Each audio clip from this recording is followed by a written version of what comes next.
discover the natural power of ashwagandha, an ancient herb known for its healing properties. For over 3,000 years, ashwagandha has been trusted to reduce stress, increase energy, and improve focus.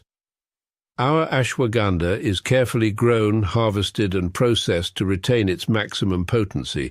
Each root is hand-picked and dried, then ground into a pure organic powder, ensuring the highest quality. Simply mix 1 teaspoon into your favorite beverage or take it in capsule form as prescribed by a healthcare professional. Whether you're looking to balance your stress levels, boost your immune system, or enhance mental clarity, ashwagandha offers a natural solution. Experience the benefits of ancient wisdom backed by modern science. Trust nature. Trust ashwagandha. Go get this product at blackhotfirenetwork.com at the Sports and Nutrition Store. Well, good afternoon, family. Hope you guys are doing amazing. Your day so far is fantastic, and welcome to another beautiful conversation of the Africa Today Show. JLBY, kama K, kama kawa. We say that in Swahili. And of course, karibuni sana once again. Shout out to those who are with us on Spreaker, Spotify, and all our YouTube channels. And to our new subscribers, or rather listeners, I hope you guys can hit that subscription button. And feel free to download our app where you can get those amazing supplements. Karibuni, as of course, yet another Wednesday where we get to share amazing history videos. And I hope you guys today are ready. I have quite some interesting video today, and I hope time literally allows us to share all that, because also we're going to talk about a little bit of Carmelo Anthony's case, how it's going, where we can see the legal team has filed motion requesting new trial and the judge to be removed from the case. We also, of course, have much more of the conversation coming from New Jersey, where there's a father who has agreed to face to 3-year plea deal after fatally punching a white man who reportedly called his child the N-word repeatedly. So we're going to see that and much more of the videos, actually, as we see how Black kids are being targeted by a group of white community, or the white community literally generally, and being forced to do things that will lead them to disappearing. Because there's one disturbing video I'm going to share which could actually maybe relate to the case we were discussing yesterday of the other young guy who went literally missing on 4th of July. And we saw a video which was shown yesterday, a bit of the video showing they were arguing before the whole case. And then, of course, last but not least, which is our main conversation, we're going to focus on Iran and the war, which we can see Iran army actually said this early morning that they hit the US base in Bahrain and warns of more attacks. So we're going to be focusing on more of that. Karibuni sana once again. Just a second, let me tell Keith I'm live before he says I didn't tell him. Yeah, karibuni. So today we're going to study, literally, if time allows us, we're going to be looking at the Black fashion, beauty and femininity in the 70s. And I love the video that I was actually watching to share how it breaks down so much, or shows so much of the 70s, the 60s, how Black women used to dress, how feminine they were. But I think before we get into that, I'm going to share this one specifically. So as we understand fashion, beauty and femininity, I want us to start with this one specifically. I don't think I've ever shared this one ever. I don't think I have, because I'm learning also something today. It's crazy because the universe also brings you answers in crazy way. I love watching these videos of how the cowboy hat is always made. Personally, I don't know why. I just love watching those videos of how they are made, because it's so classy. I find a cowboy hat, of course, so classy, but there's how they are made. If you see the craft, the genius artwork behind all this, simple touch-ups. They look simple, but they're just so, how they do it is just so fancy for me. I find it very fancy and classy in a way. I don't know why. The cowboy has to be specific. So apparently, of course, there is an origination of everything. So a cowboy is not just a name that, existed amongst the white community. Maybe they'd love to say maybe they were the only cowboys, then black people, we copied them. That's what they love to say. Actually, the real original cowboys were majority black people, and it actually explains or breaks down more of how this is also originated to slavery, when we had black people being taken from Africa in countries like Angola and the rest, and being brought to white farmers who had herds to take care of them. And that's where the original term of cowboy, where it comes from. So I'm going to share that today. And of course, we'll see if time will allow us to share the Cowboys. second one as we continue. Yeah, Karibu Cowboys. sana. Asante sana, Joby. How you today? I'm good. You? I'm all right. You home? Of course, I'm about to leave out. Got to take my ass to Texas. Oh, That's okay. Yeah, I why I can missed tell when you're home. that's why I missed the show. I was asleep. I was knocked out. Okay. The Joby show. I said, oh shit, I'm sleeping. Over. Um, It's okay. It's okay. yeah, Cowboys. But they still everything. So, term boy. White men didn't call themselves each other boy. They like to be called boys. So, when black men after slavery start going westward, California, Nevada, Arizona, and all those other western states, West Texas. So they would work as ranch hands. They would be called cowboys. They want to take care of the cows, so they would call them boys still. So they became cowboys. But since that became such a idolized thing, white people, like they always do in the movies, they made white people now be the cowboys. So when you look at all the movies, white men are all now the cowboys. When in history, they never were the cowboys, they were black men. So that's how they take your history. They erase you again and put white people. Same thing they did with the Egypt stories, all these stuff. They take your stories and they make it white people. And since when you're not well educated, you don't know any of this history, everybody don't like to teach any history. You're like, wow, white people were cowboys, what they did in the West and fighting the Indians. You don't know that, no, that was black men. But see, they love just erase your history and then insert themselves as you. Mm-hmm. Mm-hmm. But go ahead, Joe. Exactly. So let me start with this one. Cowboy culture in America, as we know it, occurred around the late 19th century when the cattle population exploded here in America. But did you know that at least 25% of all cowboys were black? So today we're going to talk about the history of the black cowboy. And if you like stories like this, you can find more stories like this at onemikehistory.com. Also, I have a second channel called One Mike 2. Please subscribe. But without further ado, let's get started. The cowboy is a symbol of the American West. It has its roots that stretch all the way back to ancient times and across continents, combining traditions from northern Mexico, vaqueros, and European culture, specifically Spanish influence. This blend started all the way back in the 16th century when Spanish conquistadors brought their cattle ranching practices along with horses and cattle to the Americas. See, at that time, horses had become extinct in the Americas. This radically changed the landscape and set the stage for cowboy culture to cultivate. These early horseback cattle herders adapted to the vast lands and sparse grasslands in what is now today Mexico and the southern United States. The term cowboy is, of course, rooted in Spanish culture. Originally, cowboy came from the word vaquero in Spanish, which translates to someone who handles cattle while riding a horse. The word vaquero itself is derived from vaca, which means cow, stemming from the Latin word vaca. Interestingly enough, English language had its own term for a cowboy. It was called a cow herd, and was used to describe a cattle herder akin to a shepherd for sheep.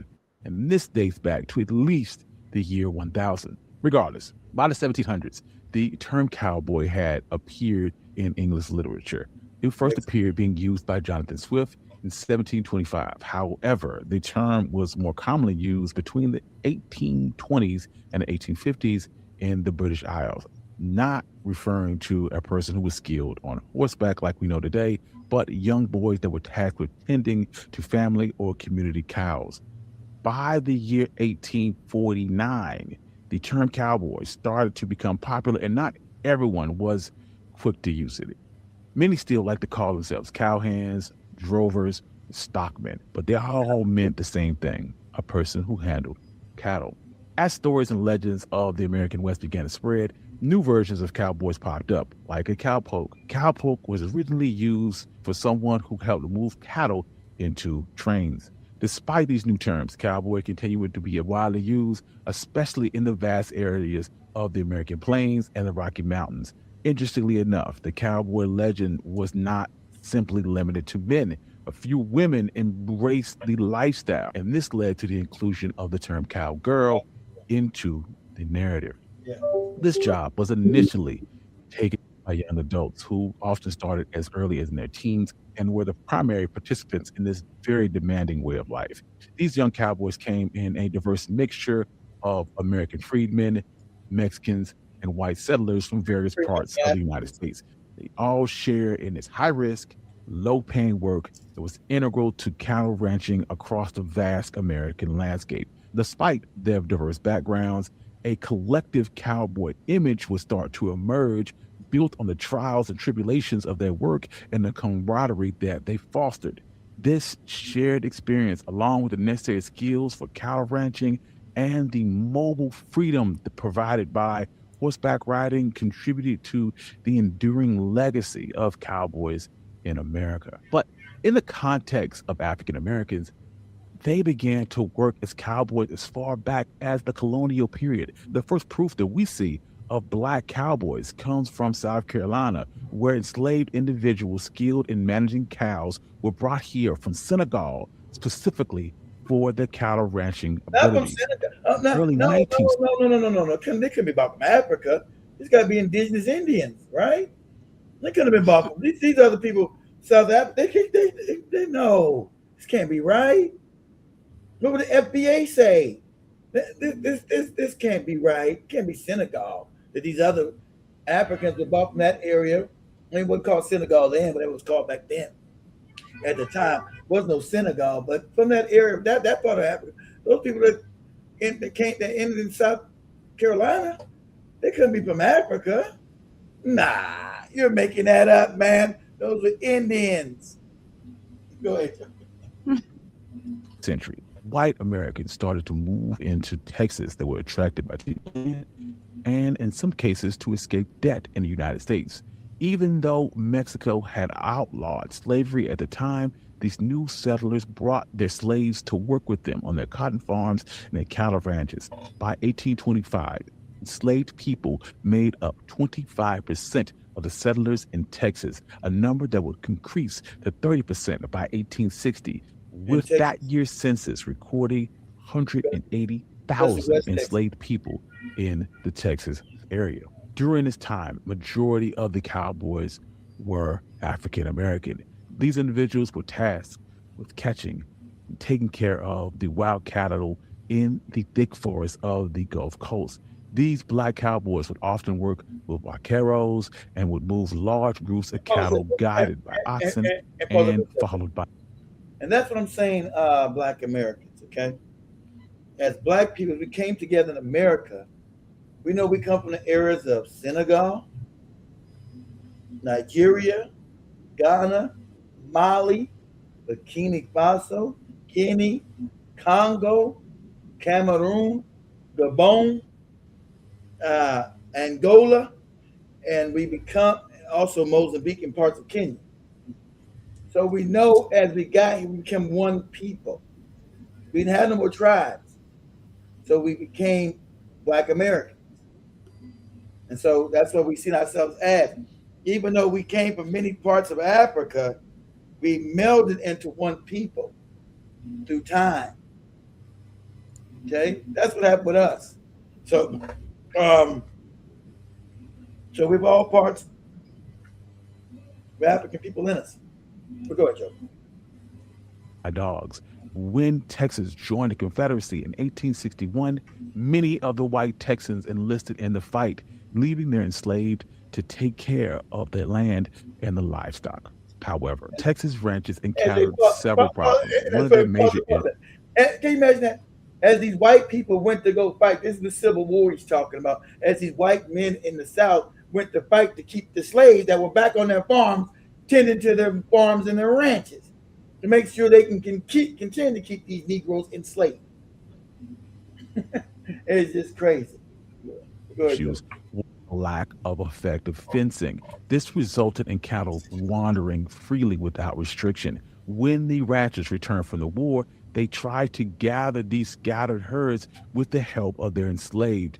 But the Emancipation Proclamation soon freed the enslaved workers, leaving the ranchers without their traditional workforce. Consequently, former enslaved individuals didn't have many jobs available to them. So many of them decided to work for the same ranchers that had previously enslaved them.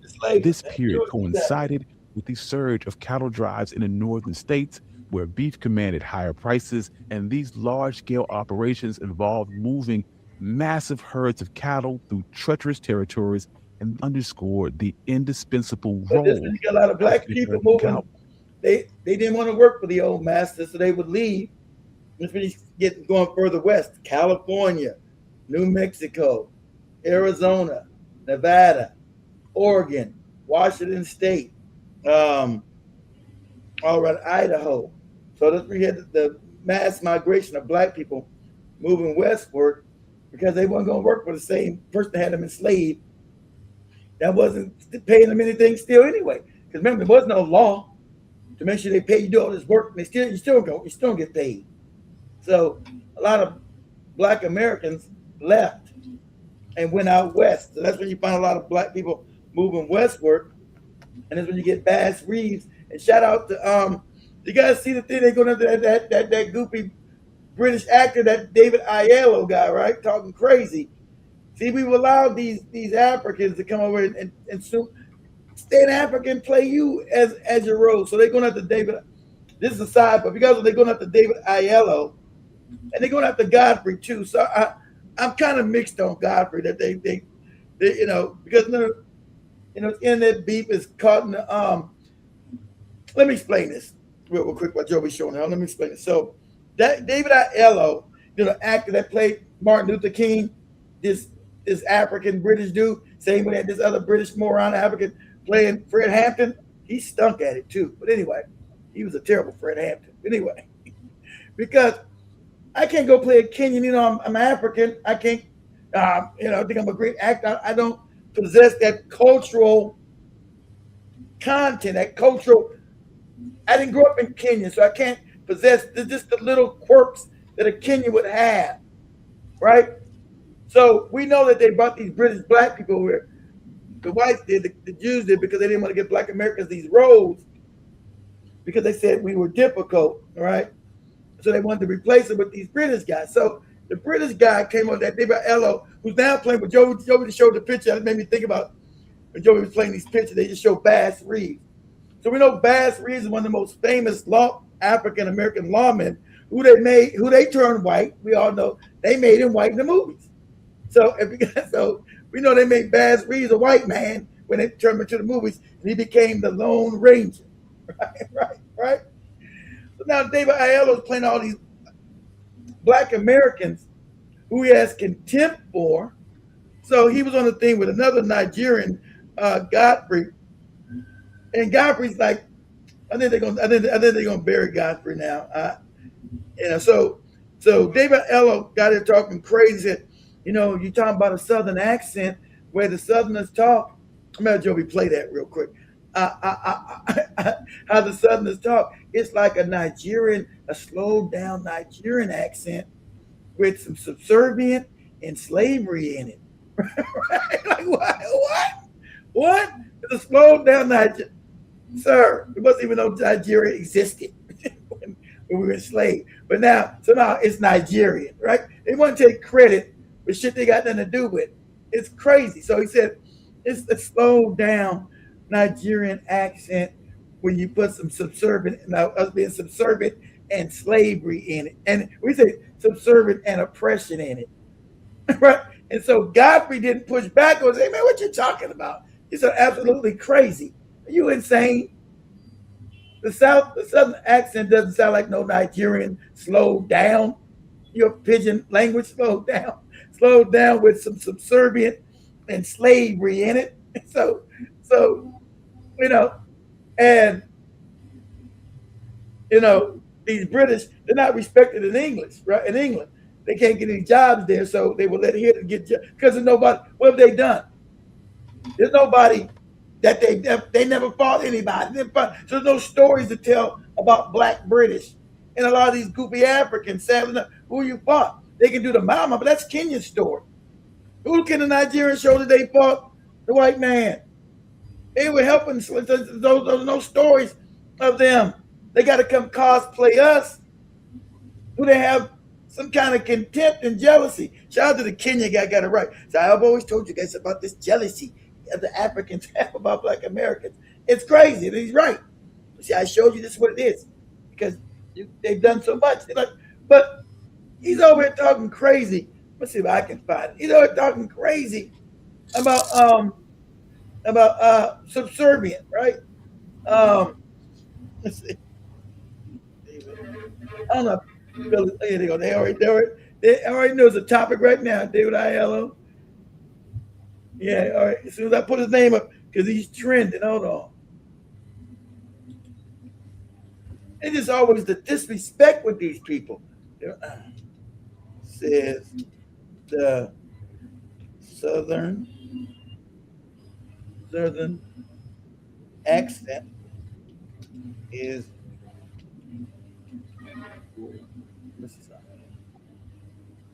okay, there you go. So I'm gonna do it slow. So let me see.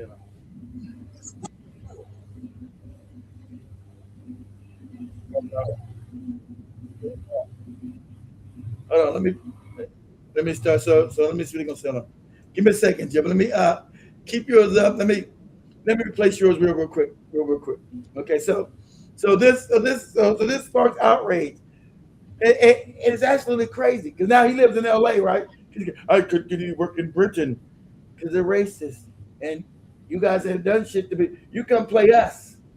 No, we're not trying to go to play. We're not trying to play no goofy Nigerians who landed in Britain. All the people you playing are us. You on a series right now on TV playing Bass Reeves, one of the greatest Black Americans who've ever lived, who's known worldwide. They got your goofy Nigerian ass playing your goofy Nigerian British ass. That's a slap in the face to us. That you playing Bass Reeves and you a coon. We don't know coons playing. You got all these coon ass British people playing us, playing our history. It's all right if you're a righteous British person, but you're a coon. Married to your white woman. You don't get to play us in no movies. Shout out to Black Man, and now you're gonna be boycotted. That's good because you're not gonna make any money, but you were too far with this, And Godfrey should have checked you, him being another Nigerian, and Godfrey tried to but I was born in Chicago, I was raised in Chicago. I'm Chicago. Nah, nigga, they got you, Godfrey. They're probably gonna destroy you. And I like Godfrey.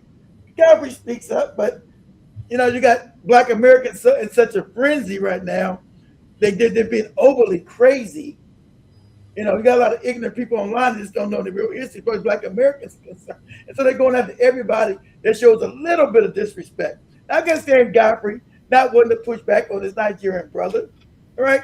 But Godfrey's been thrown all the way under the bus for supporting this bullshit, right? So, and I looked at that and said, where is he? Is he insane?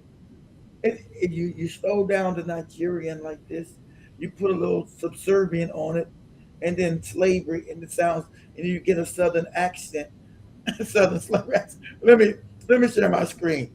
But see, this has been blowing up, and see, you British actors, you're gonna keep most of us know you're cool, but you're gonna destroy your career because Black people, you get to play us, and Black people watch you playing us. But now they know that most of you Negroes are British coons. They're not going to watch you, so white people are not going to hire you to play us. So it's not going to be, they're not going to put no money past on these projects for you to cosplay us. So you've been getting away with it for 20 years now. You got Idris Elba, Joey about that. Joey about that. The one now making a a studio now in Africa somewhere. Idris Elba, I'm not. He's not black. I want to be known as a British. See, I never want to be black. I'm a British actor, and so he got clown, right? But he changed that quick because he knows his money was made here. He got to cosplay us. He didn't make it being a British actor. That didn't make no money in his pocket. Remember, Idris Elba, no disrespect to him, he was a low budget DJ in London, broke. DJing. Yeah, the DJ. Yeah, that was before Anna Piano was a thing for joking. I don't think Idris Elba was playing on Anna Piano back in the day, right? He was mostly playing hip hop. He was a hip hop. Now check this out. He was a hip hop DJ in London. I'm a hip hop DJ in London, love. Yes. All right, let me show that. All right. So when he got to talking crazy, I got to give Idris Elba. He pulled back quick. He kept his mouth shut. You know, hey, that's my money. I better shut up. This David Aiello, he doubled down on the foolishness, and now he's been canceled, right? If white people can't use you, Dooman, to play us, you're done. It's not going to work. So if you turn your like over the guy,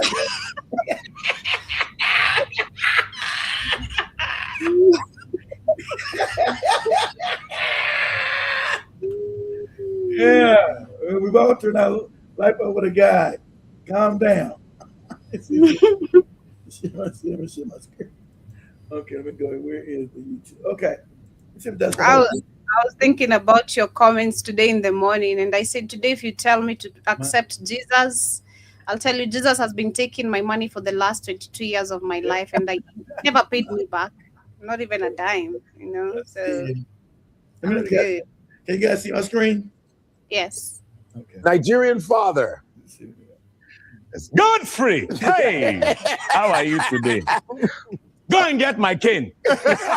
See, the problem is that these Africans are all coons. They're openly coons.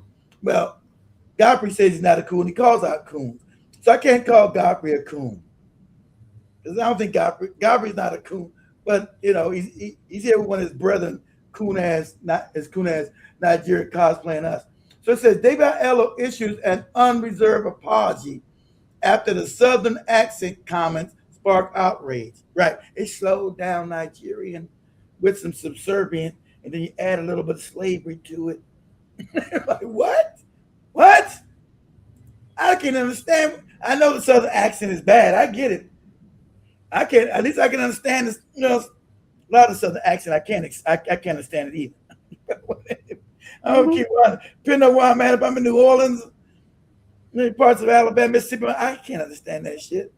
But I can't understand Nigerian at all. What we say, Joby? Talk Ebonics. You better learn how to talk Ebonics. You know? That's a Southern accent, Joe. Different, but I see Ebonics with a Southern accent, Joe. It's different. It's got Ebonics in it. It's also Southern. Go and get my cane. I remember that. Woo! Imagine you have to go and get the cane for yourself. Oh yeah, but go and get my cane. I don't know where it is. You'll be flogged. Yeah. Or just American. No, American. This is an American accent. Did I try and be Godfrey? Uh-oh. Get on back now. What are you saying now? I don't know. And see, now they've scrutinized this more. I'm Pan-African. I'm black first. I'm black power. How you be black power married to your cave woman for 20 years? What are you talking about? So he's been called out. He's been exposed as I've been saying he was a coon.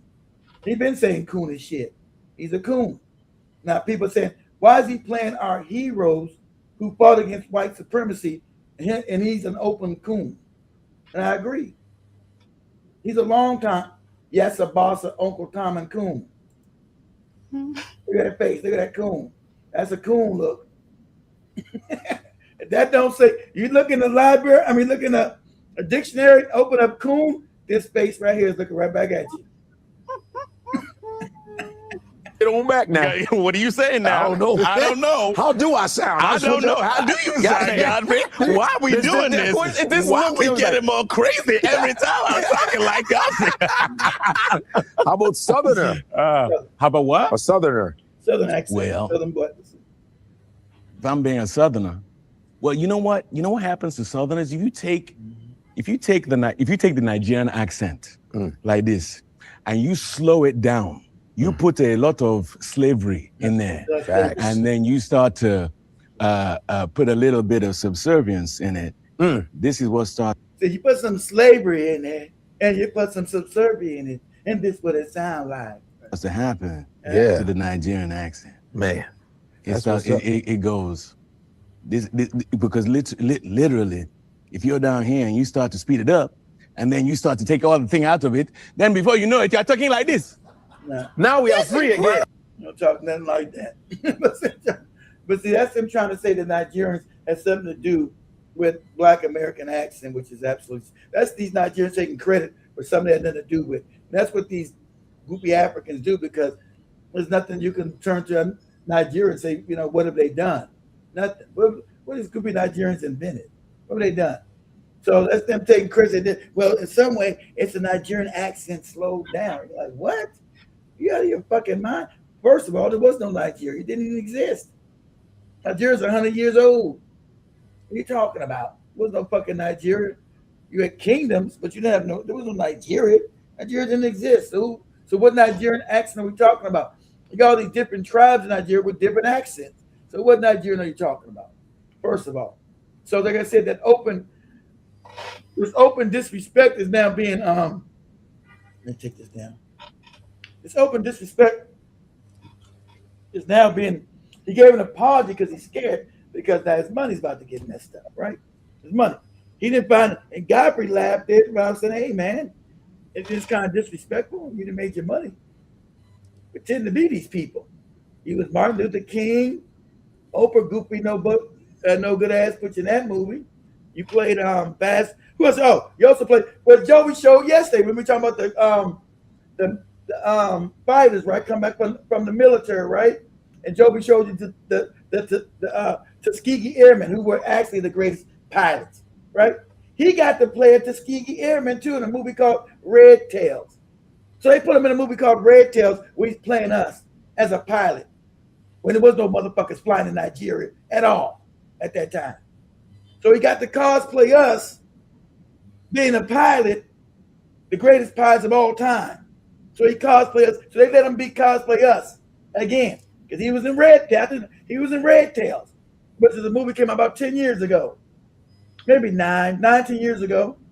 Pretty decent movie, but you know he got to play us being pilots, right, in World War II. And as I'm saying, the craziness, it's crazy. So now Black Americans are saying, hey, no more. You don't get to play us. You don't respect us. How you over here playing our heroes? Go play some Nigerian hero. I don't want to play no Nigerian hero. I don't know none of it. He wasn't. How many times the guy? No, he wasn't. I'm a study too young for that. That's 25 years ago. That's 20. That's Joby. That's 27. Homicide came out when Joby was a baby. He's not that old. Goddamn. He wasn't 12. That's the other British guy, 12 years a slave. Oh, the British guy. Okay. But the guy who played in Amistad, he's African, but he never shows no disrespect. And you talk about the other British guy, he keeps his mouth shut. What's his name? I can never pronounce the guy. Because remember, they were all foreigners. We had the Kenyan, what's her name? We had the Peter, who's Kenyan, and we had the other Nigerian. What's that guy's name? But he knows to keep his fucking mouth shut. What the hell? And I think he's a coon too, but I can't say he's never said nothing crazy, right? So I can't, we know he's Nigerian because I can't pronounce that name. 12 years a slave. What's that guy's name? What's that guy's name at 12 years a slave?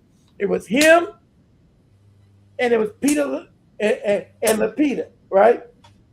Lapita's a coon. We know she's a coon, but Lapita keeps her mouth shut. Everybody knows Lapita's a coon. She's an old-time Uncle Tom coon, right? But Lapita knows enough to keep her fucking mouth shut, or she'll get canceled. So she don't say shit. She just ask a question. I don't know nothing. She shuts up. Like Joby said, that's the Kenyan culture. You're right. Lapita don't say shit. She don't know nothing. That's why I gotta give Joby credit. I think that's the Kenyan culture, she minds her business when they ask her questions. Because Lupita, you never heard Lupita say nothing crazy. Nothing. And we know Lupita's a coon. Just remember what she talked about other things. Lupita's an Uncle Tom. Yes, a Boston coon. But she knows to keep her fucking mouth shut. Because remember, Lupita plays only American blacks. She played a bunch of famous black Americans. She ain't playing nobody in Kenya. She's playing us. But she knows to keep her fucking mouth shut. So I will agree with JoJo said, because I was listening to JoJo this morning about keeping your mouth shut, mind your business. That's true. But the Nigerians don't. Them, everywhere they go, they're disrespectful. Everybody wants them out of their country. South Africans want them out. Kenyans want them. Everywhere they go, it's some disrespectful shit with these niggas every time. So, what was that lady name that played Harriet Tubman? That disrespectful broad. What was her name? The Nigerian lady playing another famous black American, talking crazy. So, let's see. Are you going to accept the job offer or continue living in? I'm going to live in sin. I'm going to live in sin, okay? I'm going to let the devil come get me.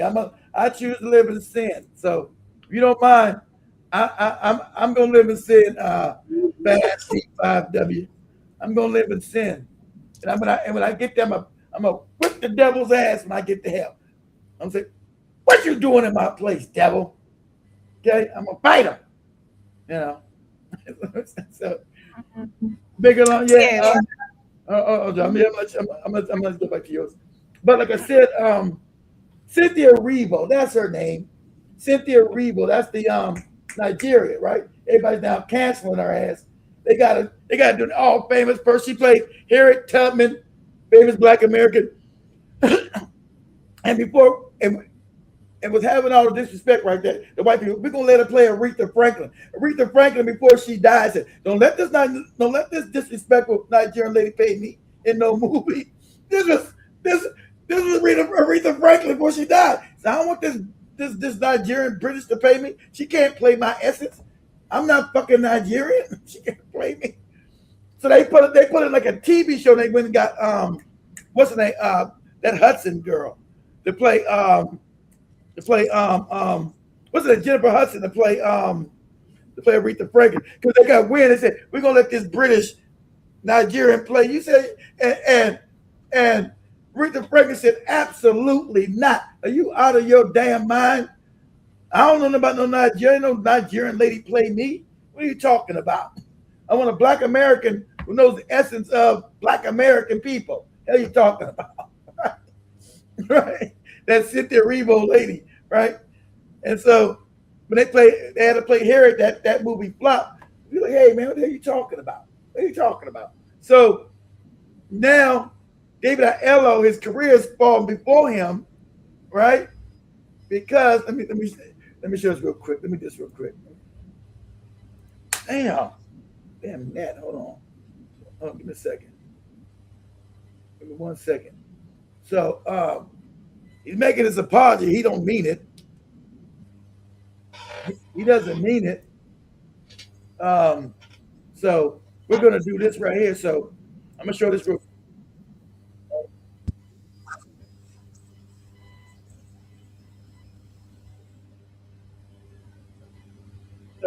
So let me share my screen real quick. So this is David Oyelowo playing one of the most famous people in the world. We know that. This is Bass Reeves, who white people made him white and called him the Lone Ranger. I remember years ago, this is funny, I had a racist white guy I worked with. I knew he was racist, had a little rebel flag, and he came and he said, Keith, do you know something? Can I teach you? Like he's teaching me something. Can I teach you something? I said, what? You know that the Lone Ranger, I said, oh, are you trying to tell me the Lone Ranger was really a black man that they made white in the movies? Yeah. I said, I already know that. Thanks for nothing. Now you're telling me some shit. Yeah. Thanks for telling me some shit I already know. But this is him right here, right? And I've been said his ass do got to be canceled, right? So this is his ass right here playing Bass Reeves, this British goddamn Nigerian. Don't know nothing about our culture, nothing about the West. With Joe, I'm bringing this up because I seen Bass Reeves on Joby's screen, with Joby sharing the West. So I'm going to show it. You see my screen, Joby? Yes. It sort of feels intentional. I had a revelation, if you will, and I took some of your earnestness to Judge Parker. Eh? Now look at him. He don't look no fucking Bass Reeves. Even his, see how much you see his mannerisms. Look how fake this looks. Eh? Yeah. Yeah. And he wants to make you a goddamn deputy U.S. Marshal. My ambition for this has always been to have an opportunity to contextualize the contribution of Black people to this. It ain't black people, motherfucker. It's not you. Black Americans, not you. Black people now. It's black people. No, not you. It's black Americans that you didn't do none of this. Country in a way that colors outside of the lines of what we have normally seen. You think you can handle the weight of the badge? I had a... And that's why the show, I think they're going to cancel the show because he's horrible in it. So I never, when I seen him in it, I was like, I can't watch this shit. This shit's horrible. You know what he's saying? I'm like, what is this? What is this goofy shit?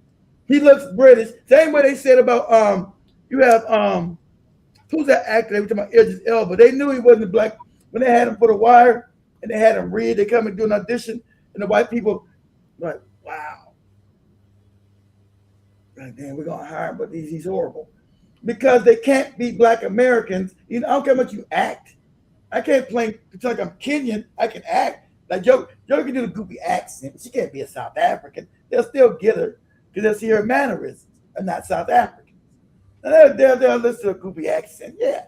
But they'll see her mannerisms about the things they do every day and how they do slang every day amongst themselves. And say, your ass ain't South African. You tricky with that accent, girl, but we know your ass ain't South African. You're Cordy. I'm a quick learner on accents. So Not the accent. I'm a quick adapter also of culture. Don't play with me. Yeah, I'm a quick adapter. Didn't someone say I'm talking Ebonics exactly? I'm a quick adapter of shit. Don't play with me, you know. I may be maybe a smaller one on some stuff, but not on everything, you know. Not on everything. So people would know whether or not just some kind of mannerism. They would laugh about Idris Elba when they put him on The Wire. They knew his mannerisms were not black American. He's trying to do the black accent. And he said behind the scenes, the white producers was laughing. They were laughing at his ass because he was too British. He was trying to bring, that's when Idris Elba just started. He was trying to play a black person. He had the accent down like, yo, he had the accent, but they knew he wasn't because his mannerisms. So the producers said they went back and started laughing. They weren't laughing in his face. God damn, this motherfucker's mannerisms was terrible. You see, he's not from here, but he's got the accent down. Idris Elba had the accent, but he didn't have the swagger. He didn't have the, you know, just like this moron trying to be Bass Reeves. You can clearly see this motherfucker's no Bass Reeves. And shout to everybody. And that's a Ugandan guy. He keeps his mouth shut too. When we played the movie with Fred Hampton, he was terrible. That movie was horrible. It was so bad, him trying to play Fred Hampton, be a black person from Chicago. That's why people goofed on it. It was so bad. And the producer should have known, this movie's garbage. This dude, Ugandan motherfucker, he can't even get the Chicago accent down right. I'm not from Chicago. I'm not good with accents like Joey. So I can't even get the Chicago accent. People know I'm not from no damn Chicago. I can't even get the Chicago accent down right. No, I'm keeping it real. I'm keeping it 100. Like me trying to sound like I'm from Atlanta. I can't get that shit down. You know, people know. His ass from California. Yeah, I'm Cali. So, but got this Ugandan trying to play Fred Hampton. It was horrible. The movie concept was good, but I said, man, you could have got the right actor for this part. This guy's not Fred Hampton. He's just horrible. He's not good. He's not good in the role. But They let him survive because he's a coon. He said coon as shit, but he's kept his mouth shut. See, a lot of these Africans have never fought for anything, so they're coon. And then they give an opportunity by white people. It's the white people that gave me opportunity, not you black people. But you're playing us. You're not playing about white. You're playing us. You're not playing them. You're playing us. It's not your history you're playing. You're playing our history. This is us. This is our lineage. This is our history. This is from our bones. It's our bones, not you. I'm not going over there trying to play a Nigerian prince in one of them goofy Nollywood movies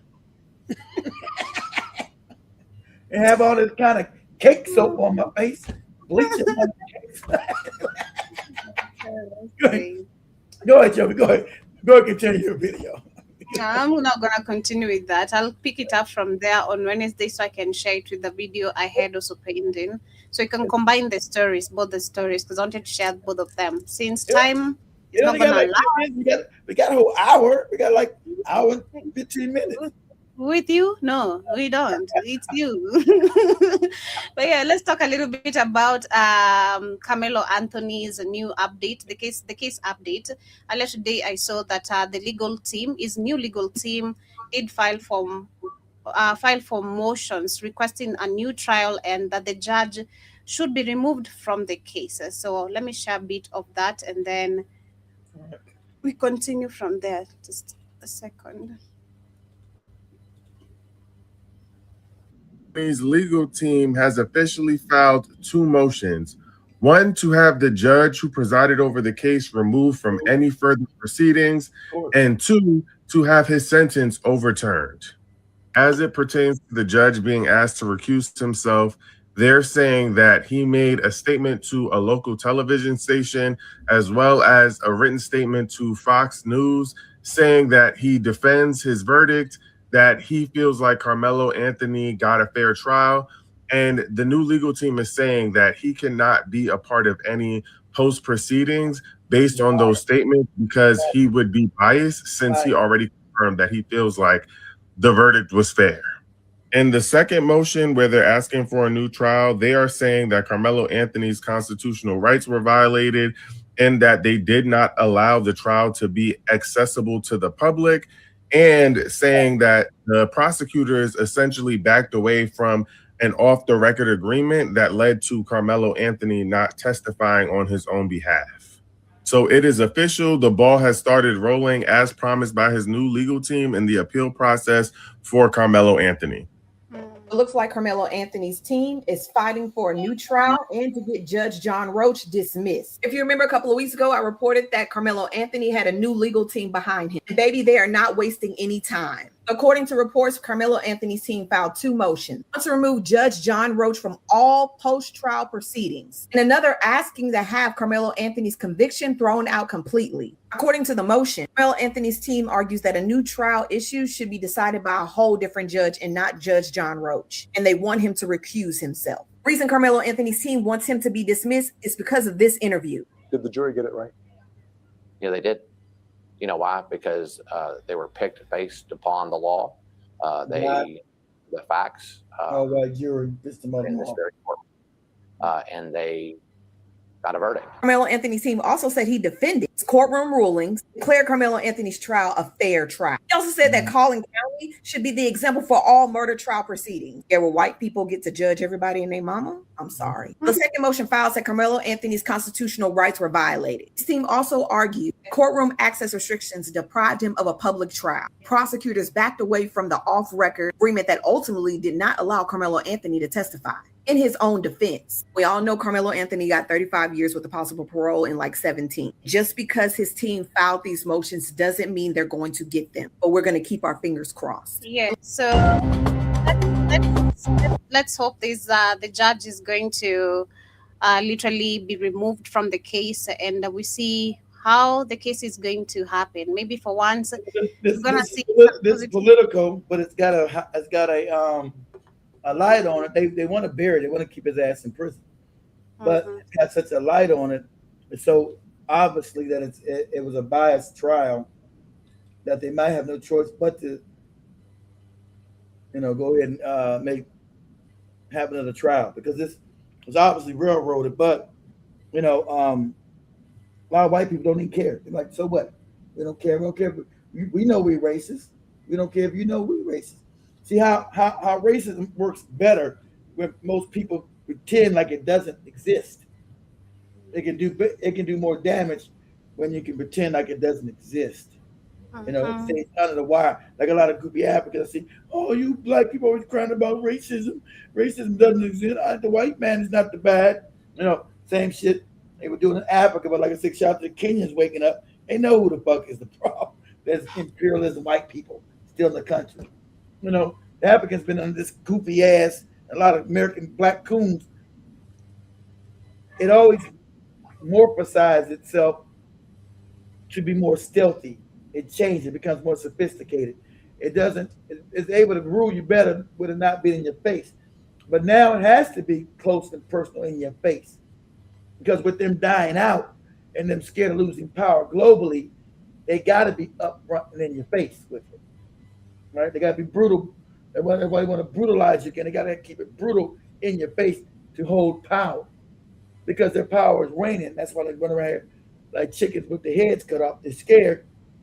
They see it, an assertion of African people globally, and their power is almost on the way out. And that's why I always want to segue this eventually into Iran and the restart of this war. What's this, Joby? We're getting into that just in a second. We also have in New Jersey, where there is a black father who agrees to 3-year plea deal after fatally punching a white man who repeatedly called his children the N-word, and the judge said he should have called the police. So call police. They never haven't called the police. Police would have Jordan and called his ass a nigga. Exactly. Exactly. So, this is the point where I feel like there's some parents who are trying to take matters into their own hands, because there's already so much that is out of hand, and the police or investigations are not being done correctly. There's a lot of ignorance when it comes to the black people's and their life and their children, to be specific. The children, the women, the men, everyone is a target. So I'm proud of him. For once, at least, you've seen a man who is That's what we're supposed to do.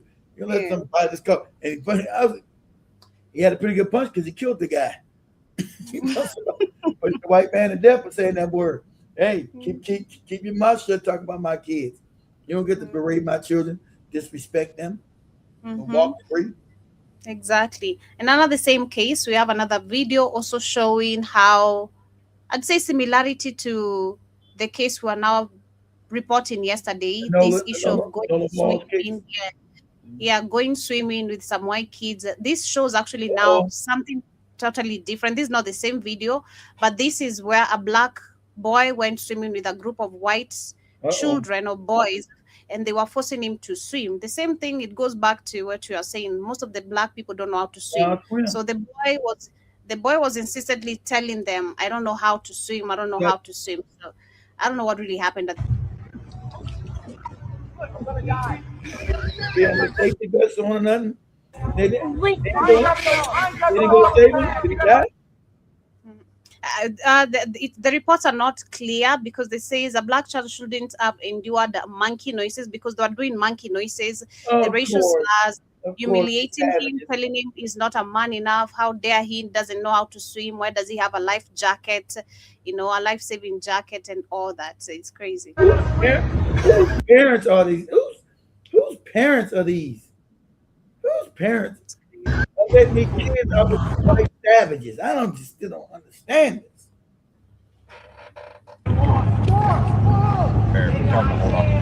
You can swim down wherever you fucking retard. Bro, how am I gonna get you back home? You don't think Mama Marquise is gonna be worried? Yeah, your mom's name. My dad, your mom. They're telling me your mommy is gonna be worried. Is your dad gonna be worried? Remember, I told you, I always said it, a chimpanzee colony. These savages have chimp in them. Mass amounts of chimp in their DNA. And that's why they behave in such ways. It's about dominance, not about any empathy. You're dealing with a human that looks like you're dealing with an animal that looks like a human.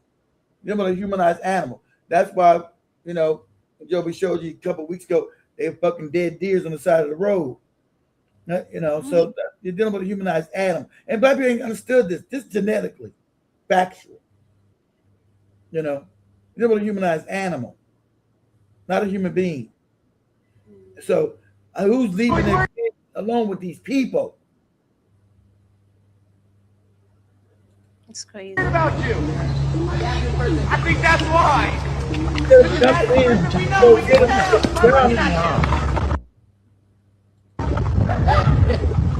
And then film it. And then also, parents, why are you out there? You know you can't swim.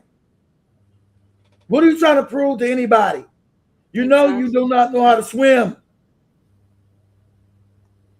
It doesn't make any sense to me. I'm angry as a parent. Whose parent is this boy's? Who's this boy's parents? Go ahead. And we died. No, I'm black. It doesn't matter. It's not going to say. Oh, yes, it does. Bro, I'll just find a way. Same shit they did. That was a grown man when they did this shit. His stupid ass. Shit. Bro, you have a life jacket. I'm gonna die. Standing right Hold now. on. You have to go. You did that to get over there. We taught him how to swim. Oh, so I can just like hold on. And here, if you want.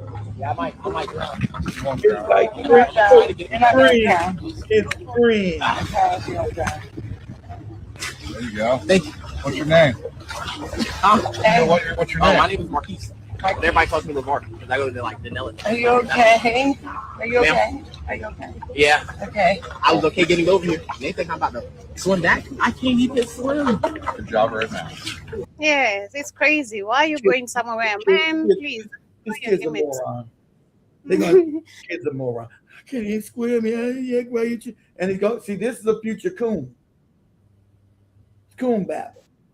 He wants to be accepted by these people. He wouldn't even mad. Yeah, I know y'all almost died, but you know, hey, everything's okay. Can I suck your white dick? I'm start young. Oh my God. So we have the main conversation. I think if time is going to lose, I'm going to go back to my videos before we wind up later and finish those videos that I've left pending then. But we're getting into the Iran war. Recently, that was early today in the morning, we had a report from Iran saying that they have hit the U.S. base in Bahrain and warned of more attacks. In Kuwait. So, yes, what we found out about this thing, America's not, this is white supremacy. I think for them, based in race, sorry, you goofy Africans in America, stand this. It's going to make anything about waste, black people, shut up, stupid. So, they had a memorandum of understanding, you guys, that was signed a few weeks ago. And America's constantly broken because they don't want to be held to any certain standards where they can't practice their white supremacist savagery. Kill at will, blow up shit, and just take, right? Because Iran had, that's what I'm looking for, Iran had successfully understood the demon that they were dealing with.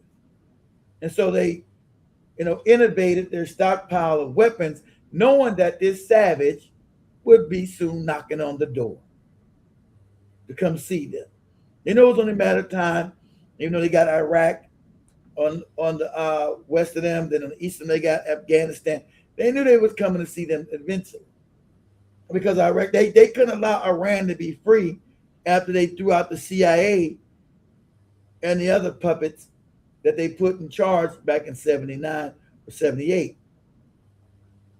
And so Iraq, since it's in a strategic choke point of the world known as the Strait of Hormuz, and they can control that strait, and 20 to 30% of the world's oil, lithium, liquid gas, and fertilizers come from that region, they can break the world's back, destroy the world's economy.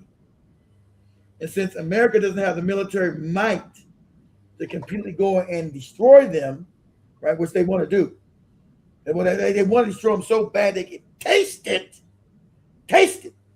but they don't have the numbers. See how white people don't got enough numbers no more? People dying for them. Military's not big enough, right? So they can't really go in with sufficient numbers and do an attack on Iran. See, a war like this, you need ground forces to run into Iran. And you can't do it from the air. You can't just bomb somebody from planes and think you're going to put them into submission. Not a country of 90 million and above. It's not going to happen. And so America has been exposed as the paper giant it's been. See, I told you it's better to pretend you're still a superpower by not doing that, because that's still the image in people's heads. But when you show people you're not, like, oh, they can be beaten. They're not as great as I can. They're not as great as I thought they were. So now you start to lose credibility. See, America could always use its Navy. America had a superior Navy. So it could always, back in the day, it could always amass a Navy on your shores and say, you're going to do what we tell you to do. Well, we're going to blow you to smithereens. But now you see that the naval power that America has massed is worthless because people have what? Created a way to destroy the navies, right? With drones and hypersonic missiles, that you can't use a naval bombardment or the fear of a naval bombardment to get a country to submit to your will and put their puppets in there. And then you steal all their resources and all the money goes back to white people, like they're doing all around Africa right now, right? Right, and the rest of the world, because they're natural thieves. Because remember, they come from savages who never had anything. So that's still their mental state. Stealing, robbing. And since everybody respects power, as we had all the other races bow down to white people. So they set up a racial pyramid scheme around the world, white on top, black on the bottom. That's why all other people around the world disrespect black people, no matter what groupie name you call yourself. Indian, Nigerian, Kenyan, Black American, Jamaican, whatever groupie name you decide. As a black person, you're on the bottom. Where I designed it. And so, and people went along with that because America had what? Because white people had what? The military might to back up what they wanted to do. They had the aggression, the violence to make you do what they need to do. So this is a kink in the armor that Iran has been able to stand on its feet and not give white people their assholes. And see, and this is doing something to white psychology in the White House and also in Europe. They can see the decline of their power in real time. Remember, these savages have been able to destroy countries for 500 years, invade them, steal, rape, kill at will. No one able to stop them. So with Iran being able to put a stop on it, they can't accept this. They won't accept it. So they're willing, as Dr. John Clark told you, they're willing to blow up the world if they can't control it. If he can't control it and own the resource and be on top, he'll rather blow this bitch up. So nobody will have it. And so that's what you're seeing. Because with this engaging now, Iran's already said, yeah, we're going to destroy the world's economy. So I want you guys to get ready. Iran said, we're not going to show our asshole to you. We're just going to go down with the ship. And if you guys don't understand, they've had these over the 4th, they did it on purpose. The funeral for their leader that the Americans murdered, the kids. Remember, they murdered the leader's whole family. They murdered the leader's whole family. His daughter, his grandkids, blew up them children. Understand, this is how evil these white people are. Right? So they made sure they put it on America's Independence Day as a slap in the face to America. And you had crowds, I think this is the biggest crowds in the world has ever seen for a funeral. Between 20 and 30 million people out there. Because the previous biggest one in the Guinness World Record books was the last leader I told them when they first overthrew the white man in Iran, the Shah in 79, 78. When he died in 89, that was the biggest funeral ever. But I think this is double that. So that destroyed their fake white superiority credibility. Oh, we're going to bomb Iran to help the people. Remember, they're always going to help the people. That's the word they're doing about Burkina Faso too, setting it up. Oh, the Burkina Faso people are under threat, and it's civil rights being. These people don't give a shit about those civil rights and people. But that's the scam they use. We got to go help the black people in Burkina Faso because their civil rights are now being abused. They've been abused because now they're trying to take back their power and their money. And how dare you? So this is what's going on now. So now we find out that America, through Israel, right? We know it's out. See, the secret's out now. There's no more allegedly. Everybody's now where I'm at. Even the Kenyans now know what I've been telling for 25 fucking years. Who runs this world? Who runs this country? So now it's openly known that Is Not Real runs this country through the Rothschild family. It's known now. And now it's not no more fringe theory. It's not no longer there's no longer a speculation or conspiracy theory.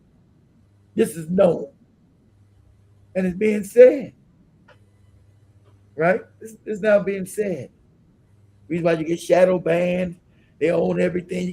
You say they own everything, you get you anti-Semitic and all those other fake talking points. When you just do simple research, you know who owns everything on all social media, on all media, the shape of fake narrative, keep you in lies. So now with this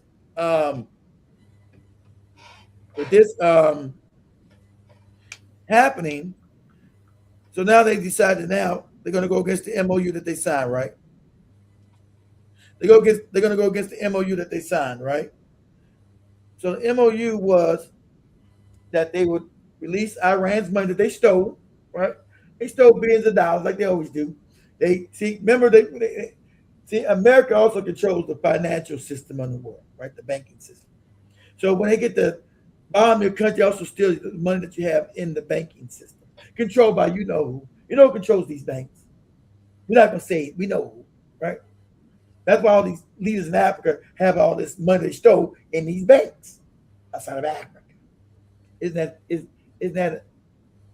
interesting? So they had stolen billions of dollars from Iranian oil sales that had to run because the financial system globally was set up and controlled by these people. So to do any commerce in the world globally, you had to use their banking scam, their banking system. So they could freeze your funds, shout out to Kanye West and everybody find out the truth.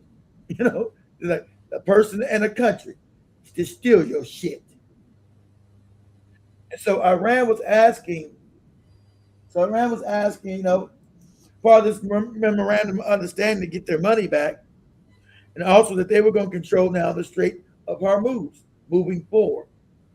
Because it is in their water system, it's not international waters. Strait of Hormuz is actually in their water, but they never charge a toll.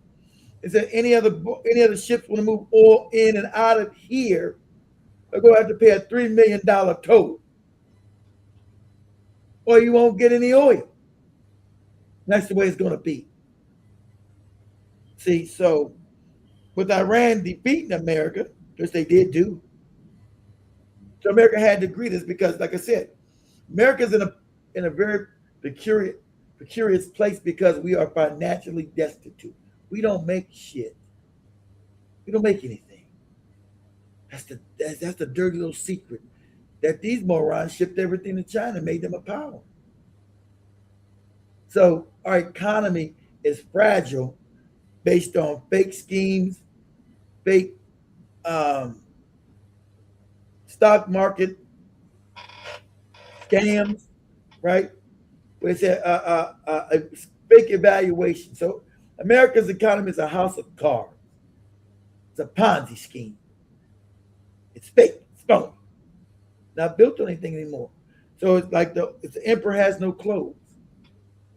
See, back in the day, America, like I had Joby show you guys, we were a manufacturing might of the world. Now that's now gone. So what's now being in debt, $40 trillion, causing the war, and everybody's now trying to decouple from the American dollar because its value is almost useless, right? That's the reason why you got BRICS. And the same people building BRICS. Don't think BRICS is fighting America. America's fighting Britain. I'm fighting BRICS. The same people understand that the American dollar is collapsing because they're the ones collapsing. They know it's going to collapse. That's why they created BRICS. So when America collapsed, they just move over there and rule the world through that financial system. And that's the scam. You think they're fighting each other. No. They bled America dry. America's on its last leg. It's a fallen empire. So as it falls, they just move their system to the east. They continue what they're doing. As everybody here in America starves, it becomes a third world nation. And so what happens now with Iran not playing ball, right? Because they had to release the sanctions, stop the fake blockade, because they really can't blockade Iran with their naval forces because the Navy can't come too close to the Strait of Hormuz. They'll get blown out the water. Iran has the technology now. There is no naval vessels going to come close to their shores without being sunk and going to the bottom of the ocean.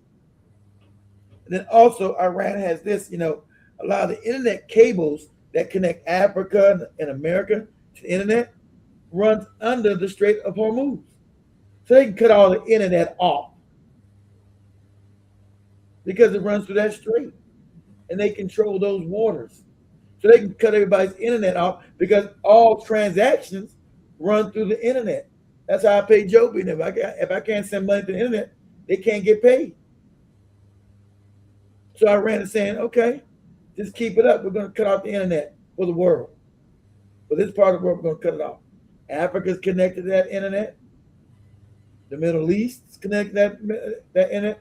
And so is China. Because if you guys remember, China and Russia were trying to create their own internet inside their country, that it was not subjected to the world's internet. Because, see, this is now volatile because you now have countries now, like in Iran, on the rise that you can't just threaten them with complete obliteration. They don't have to capitulate no more to your savagery because they've built themselves up militarily enough to defend themselves against you. And so that's what the West is going crazy about, right? Going crazy. So with Netanyahu supposed to be visiting Trump in the next couple of days or tomorrow or so.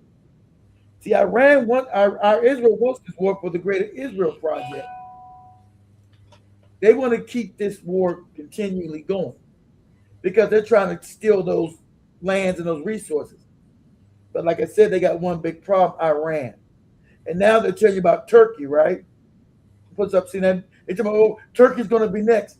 And you heard Israel say, the Turkish Empire's died and it'll never come back. Because if you guys didn't know, see, the cat's out the bag. There's no more conspiracy. It was the cats with the hats that destroyed the Turkish Empire. If you guys don't know about the Turkish Empire control what we call today Saudi Arabia, Syria, Jordan, Israel, Egypt, Abu Dhabi, Dubai, Bahrain, Qatar, Kuwait. So the Turks controlled all of that. All that area was part of the Turkish Ottoman Empire. There was no Saudi Arabia. There was no Dubai. This is 100 years ago. These places did not exist on the map as a country. This was the Ottoman Turk Empire. So the reason for the First World War, the Rothschilds wanted to break up they wanted to break up Russia and break up the Ottoman Empire. They got a 2-for-1. They got control of Russia. They didn't break it up, but they got control of it. What we call the fake revolution created by the cats with the hats. And so they were trying to get 2 for 1. They wanted to break up the Ottoman Empire. But they got that done because they couldn't create Israel, remember, without the Ottomans being destroyed. It's known history now. No more conspiracy theories. Because they came to the Ottomans in the 1800s and asked the Ottomans, could they take Israel? And the Turks said, absolutely not. Hell no. These are the Zionists. These are the Zionists that actually run the world now. So they came to the Turks 150 years ago, 160 years ago, and asked, could they have Israel? Turks said, you out of your fucking mind? Part of the Turkish Empire? That's a no. That's an absolute no. And so, it's okay, cool. They went back and advised the way they're going to break it up. Today, you see, most people know history. They just think Turkey. They don't know Turkey was an empire. Turkey was an empire. Had control of Greece. All of Greece was Turkey. Was the Turkish Empire, all the way almost up to what we call Europe, modern day Europe, all the way up to almost up to Romania. Okay, so geopolitically, that's what you're dealing with now, right? So with Iran, and Iran would not have any allies because these fake Arab countries. They told you, these fake Arab countries, they're all fake. When the Ottoman Empire fell, the Rothschilds put their puppets in there. These fake kingdoms, Saudi kingdom. Remember, everybody in the West, the white people never tell you, why aren't there any democracies in Dubai, in Abu Dhabi, in Qatar, in Oman, in Bahrain, and Kuwait, and Saudi Arabia? Why don't they ever scream for no democracy there? Because remember, these countries were created by the British Rothschilds. British, don't ever think about the British Empire. It's controlled by the Rothschild family. So is the French Empire. Rothschilds control all that shit. So when they broke up the Ottoman Empire, they created all these fake kingdoms. Saudi kingdom, Abu Dhabi kingdom, Dubai kingdom, Bahrain kingdom, all fake. And for the first time, shout out to Iran mentioned it. These fake kingdoms are fake. They are. Only one that was there was still Iran. It wasn't a fake kingdom. But they had control of Iran by putting a fake king in there that they overthrew in 79. They had a revolution. So for the last 40 years, 50 years almost, the fake kingdoms have been working in tandem with their Israeli masters to destabilize and try to destroy Iran. That's what's been going on, right? From Iraq, with Saddam Hussein trying to invade Iran in 1980, they had a 10-year-long war backed by the United States and the Israelis for Iraq to invade Iran and try to take it over. Okay? Oh, that's never reported that they tried that they invaded Iran with Iraq and used chemical weapons on the Iranian people, which is outlawed. But they run the world, so the UN said it's outlawed, but then nobody go to prison for using chemical agents on innocent Iranian people. That's what these savages did. And if you guys are thinking about chemical warfare, ain't nothing nice. Biological and chemical warfare. That's what they did with the goopy Africans. Biological warfare silently. Well, you got AIDS running crazy. Biological warfare. Silently. That these moronic Africans think that they had sex, they got AIDS. Okay. You come from conservative cultures. So you get AIDS to no sex. Biological warfare. But so Iran not capitulating. This is making the people upset, the people in America and Europe upset. We rule. We're supposed to rule everything. We're supposed to rule everything. Nobody escapes our goddamn rule. Not no fucking African, not no goddamn Arab, nobody. Your rule falls under us. Period.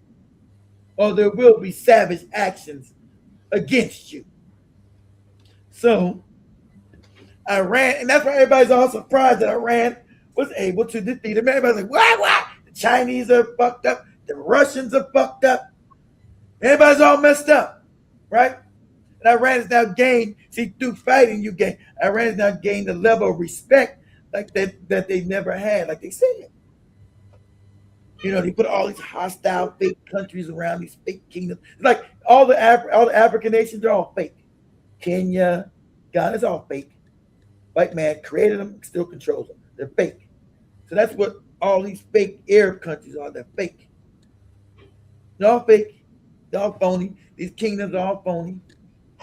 And so that's why they had to capitulate and allow American bases into their countries to have strikes against Iran. Because they don't run these. Could be Arabs don't run shit, but they know. Not on the global scheme, not as far as world power is concerned. And so Iran has broke that 10 plate. So now they're now putting the sanctions. Remember, they through the MOU, they were supposed to release the Iranian sanctions, give them back their money, and allow them to have control of the straits where people can come in and out. It's almost like a toll system. You can come out, you can come and get your oil and leave, but it's a $3 million toll. And the world goes back to normal. You just got to pay us our money. But white people,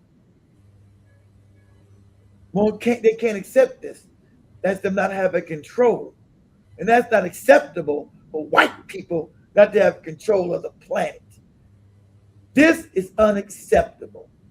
And so everybody, you can see the Senate, Democrat and Republican like tearing out their hair. But this can't be we won't allow this, but they can't stop it. Because look, if you got the American military industrial complex has been exposed as a fraud. These fucked up overpriced weapons that don't work. The weapons are garbage. They charge you billions of dollars for weapons that don't even work. And weapons that are outdated and passed for earlier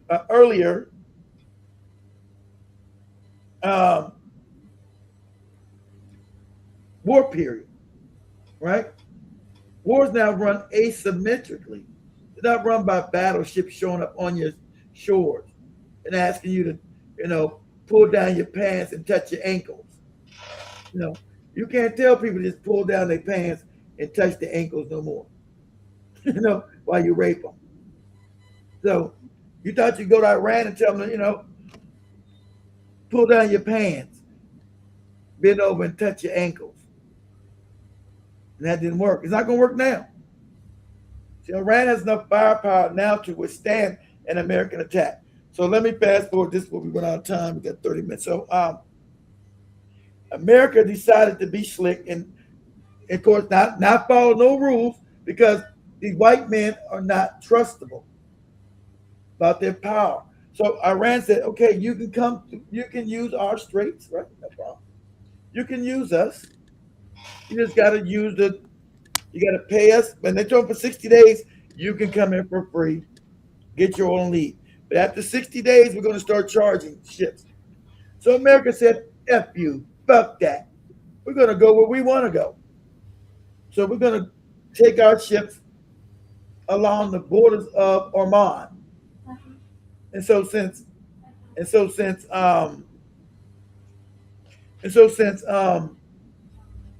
Oman really don't have the military power to stop what Iran's doing, Iran decided to bomb those vessels coming into those shores without their permission. Because it was part of the memorandum that America signed that we would adhere to the memorandum that said Iran has now taken over complete control of the Gulf of Hormuz, right? They had complete control of it.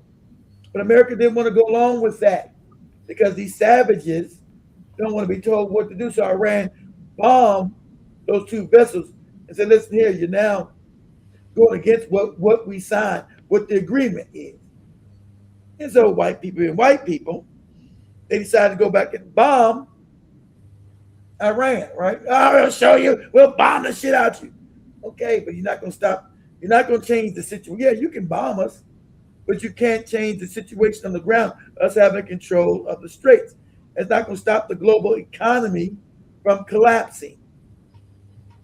You're not going to stop that. You can bomb us. And after you get through bombing us, we know that they bombed Bahrain and Kuwait. But Iran's already told you, all oil will take it out, will take all of it down. So this is the dirty little secret. Iran has the power. See, this is the card that they have. They can destroy the world's economy. They can destroy the Saudi Arabian oil fields, the Emirates oil fields, which is Abu Dhabi, Dubai, all these goopy fake Arab states, Bahrain, Qatar, Oman, Kuwait. Take it all down. Europe doesn't have any oil. I mean, ain't it funny? These savages have ruled the world. They don't have any resources. Isn't this funny? The savages that run the world with their fake scams, fake banking schemes, don't have any real resources. So when Iran blows all this shit up, they're done. But now, see that? Ain't it funny? They now run to the African Dangote to please give them oil refinery products, which they said when it was open, oh, this goofy nigga, his stuff don't work right. Because remember the scams to keep Africans on the bottom. They told Dangote his oil refinery was garbage and they didn't need it. But now the Europeans have run to Dangote, please, nigga, give us oil to keep our country going. Right? Because Iran holds all the cards in the straits. And that's where Europe gets the majority of its oil supplies. Because Europe doesn't have any resources. It's poor. It's going to go back into poverty. So the savages are upset that they're about to go back into poverty. Where they came from. And see, they don't have the numbers anymore to project this savagery around the world. So that's what they're talking about. Oh, they were threatening Iran. We're going to put boots on the ground. First of all, you don't have enough people. Okay? They put boots on the ground. Secondly, where are you going to put them at? What ground? Iran makes thousands of drones a day. So where are you going to stage these where are you going to stage these boots on the ground at? Where Iran won't just completely wipe them out. See, warfare has changed, asymmetrical now. See, so America can't get past this because our military was built for the war 100 years ago. It's been exposed now. They've been getting trillions of dollars every year from the American taxpayers to make garbage. So now you know it's a money laundering scheme. It's a money laundering scam to make garbage weapons that don't work. To make white people billionaires for garbage shit. It's a laundering scam. So when it had to go to real war, it can't. Shit don't work. And it's outdated technology. It can't defend nobody, nor can it take out a country. And the fact that these goopy weapons that they do make that don't work takes years to make. Not only that they're garbage and they don't work, they take years to make because American manufacturing power is garbage.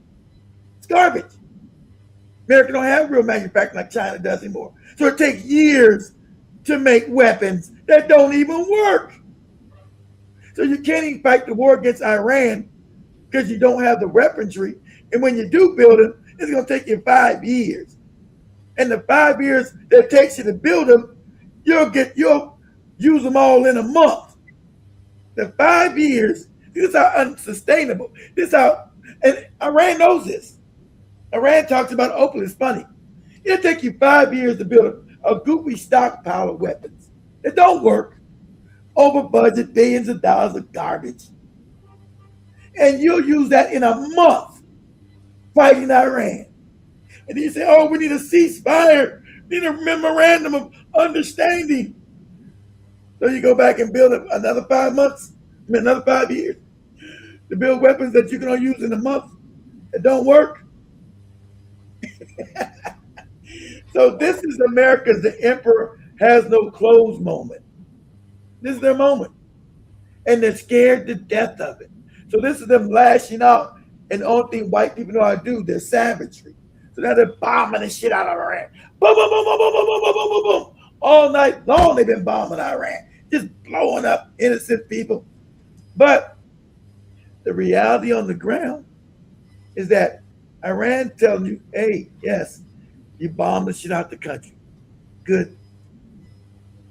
Good looking out. You did that. You did that thing. But we still control the oil flow. We still control the Strait of Hormuz, and no oil for you or Europe or Africa. You get it? Get it now? Yes, you bombed us. Yeah, you did that. You bombed the fuck out of it. Blew up buildings, kids, schools, hospitals, gas stations. We already told you, you fuck with the power, and that's a wrap. Put us in the dark, and that's a wrap. Iran already told you, fuck around with our power system and our water, and that's a wrap. We're going to bomb Saudi Arabia back into the Stone Age. We're going to bomb Abu Dhabi and Dubai. They already told you, Abu Dhabi and Dubai will cease to exist. So you motherfuckers living in Abu Dhabi and Dubai, you goofy Africans, they already told you. I'm sure Professor Morandi told you better leave. You better get your ass out of there. We told you. You better go. Because we're going to wipe it off the map. And the funny thing is, everybody now knows they have the technical ability to do it. There's no more talk. It's not Iran just blowing smoke up people's asses. Not talk. Everybody knows they got the capability. Everybody is now giving Iran a show of respect. I told you, you got to fight people. Now everybody's giving Iran respect. Pakistanians, the goopy Indians. Everybody's giving Iran all this respect now. Russians, Chinese. Oh shit, you Iranians are y'all ain't to be fucked with. Yeah, nah, we're not gonna open our asshole. We're not gonna bend over, take down our pants and touch our ankles. We're not gonna do that. So I'm gonna let Joby show these videos. What she's gonna show? Okay. Half an hour late. Got half an hour. So we'll go with you. The peace agreement between Iran and the U.S. is not a peace agreement, and it's not failing in the sense of the way a ceasefire would fail. It's failing in a sense of they're using the agreement as cause to further escalate the problem. And they're both misunderstanding each other on what the MOU stands for. No, so Iran believes the MOU. Pause. It's like when people get online and don't know shit. Shut up, lady. You're a moron. They're not using to misunderstand anything. They both understand what's going on. Don't misunderstand in here, lady. Go back and learn geopolitics. You're an idiot. Iran know that they're not to be trusted. They've already told, so they're not misunderstanding. They already told you don't trust them. America's not to be trusted. They already told you they already told you that America's going to violate it, which they're doing. But we're going to get what we can get while we can, because we know America's going to start this war again. So we want to use them getting our money so we can start rebuilding our weaponry. So when these savages attack us again. So there's no misunderstanding, lady. They understand that America is going to attack them, and they're not to be trusted. So they said we need our money. We need to be able to ship our oil out of here and get money from it, because these savages they're not going to do right by this memorandum that they signed Because I told you, and like Joey learned that white people don't never do right. They don't never keep their agreements. That's what Iran already told you, lady. They'll never keep their agreements. You got them online, tell you, we don't expect them to keep none of this. But why is doing it? We're gonna rebuild our shit. We're gonna sell our oil. We're gonna get our damn money back because we know we're not. They already told you, lady. There ain't no America's not gonna buy it. They probably didn't think it was gonna be this quick. They said we already know America's not gonna buy none of this.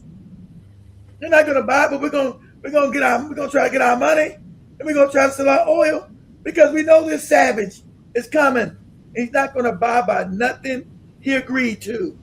We already know it. But go ahead, Joe. Let's see this. White people go ahead. On Iran, but is it the end of the so-called ceasefire? Let's start with what we know. One, this is not the first time since the U.S. and Iran signed that memorandum of understanding in mid-June that the U.S. and Iran have, according to each other, violated the MOU and then the attack. According to each other. It's not according to each other. America has violated. Iran has not. Iran has did everything they said they were going to do according to the memorandum. This is how you get propaganda, white goopy talking points. That's not what happened. America has violated the memorandum of understanding. Iran has not. Iran told you that America would do it. And remember, America even tried to assassinate the people before they even signed the goofy agreement. They tried to kill. This is how savage these white savages are. America talking about Israel and we're going to try to assassinate the people who were going to sign the agreement with America. They were open for assassination. Well, Trump said, we're going to blow them up. We're going to blow them out the sky. Now I'm going to sign an agreement with Joe. Said, Joe, you know, we've had beef. Let's put away our beef. Let's sign this agreement. And Joe says, okay, where are we going to meet? I said, we're going to meet downtown or what they call Africa. We're going to meet the central, the CBD of Nairobi at a nice restaurant where we can both be on equal plane. We're going to sign. And Joby's coming. Said, but I'm going to blow Joby ass up. I'm going to kill her ass when she shows. I'm going to blow her ass up on the way coming there. I'm going to shoot her in the head. Well, why am I going to come? You're going to shoot me in the head. We're going to come to sign this agreement. Why would I show up? That's what America told Iran. We're going to kill you. We're going to shoot you in the head. Go ahead, Joe. See this white man saying. Has attacked Iran again in retaliation for Iran attacking 3 commercial ships in the Strait of Hormuz. Iran said the ships did not follow the path it wanted them to follow. Iran is claiming ships can only go.